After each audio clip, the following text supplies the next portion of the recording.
Chapter 1. The Mysterious Disappearing Socks. Leo had a big problem. Not a tiny oops, I spilled my juice kind of problem. Not even a my dog ate my homework kind of problem. Leo had a gigantic, monster-sized, driving him crazy kind of problem. His socks kept disappearing. Every morning, he'd put on a perfectly matched pair of socks. But by the end of the day, poof! One sock was always gone. Where did they go? Were there tiny sock thieves hiding in his house?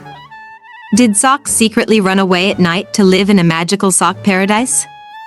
One day, after losing his fifth sock in a row, Leo decided, that's it. I'm solving this mystery. Even if I have to chase every missing sock in the world. And just like that, the greatest adventure of his life began. Chapter 2. The Portal. Under the laundry machine. Leo searched everywhere for his socks.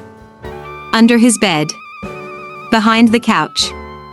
Inside the fridge, don't ask. But there was no sign of them.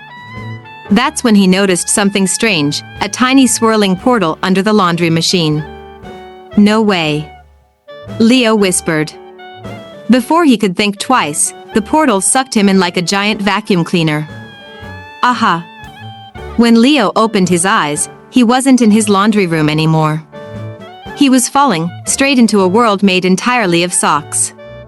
Chapter 3. Welcome to Socksville.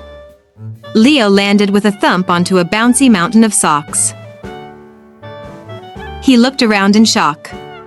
Buildings made of giant fuzzy socks. Trees with sock leaves. Even a sock-shaped river flowing with what looked like strawberry milk. Welcome to Socksville, a voice said. Leo turned to see a tiny sock with a mustache and a crown. I am King Tobin, ruler of Socksville. We have been expecting you. Leo blinked. Wait. You were expecting me? The king nodded. Of course. The great sock prophecy says that one day, a human will come to Socksville and save us from the sock monster. Leo gulped. The what now? The king's mustache shook with fear. The sock monster is stealing socks from Socksville and turning them into his own personal sock army. If he isn't stopped, he will control all the socks in the world. Leo gasped. You mean my socks were stolen by a monster? Yes, the king cried. And only you can stop him.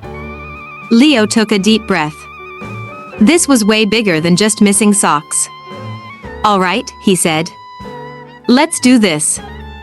Chapter 4. The Stinky Swamp of Forgotten Socks. To reach the sock monster's lair, Leo had to cross the stinky swamp of forgotten socks, the place where all the oldest, stinkiest, most forgotten socks ended up. The swamp bubbled. The air smelled like 10-year-old gym socks mixed with rotten cheese.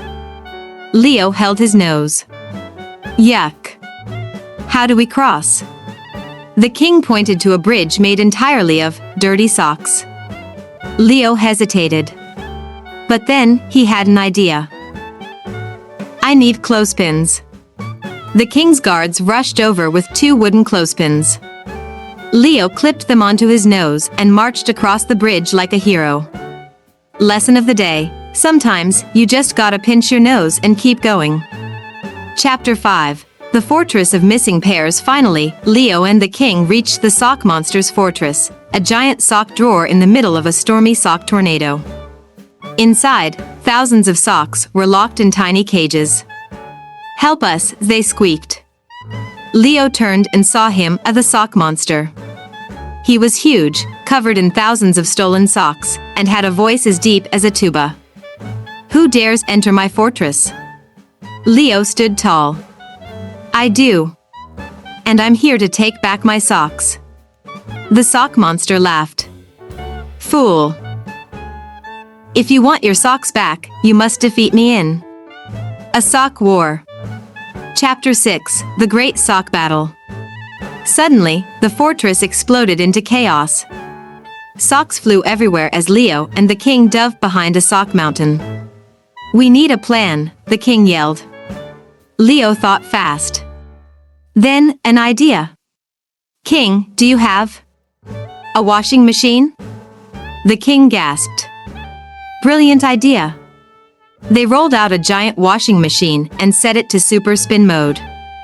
The sock monster didn't stand a chance. As soon as he got too close, the machine sucked him in, spinning him like crazy. And oh, the monster howled. Finally, with one last spin, the sock monster shrank into a tiny, harmless baby sock. The crowd cheered. Leo, you did it, the king said. Leo grinned. Lesson of the day: even the biggest problems can be solved, if you're smart enough. Chapter 7, Back to Reality, or is it? With the sock monster defeated, the socks cheered for their hero. Leo, you have saved Socksville. Now it is time to send you home.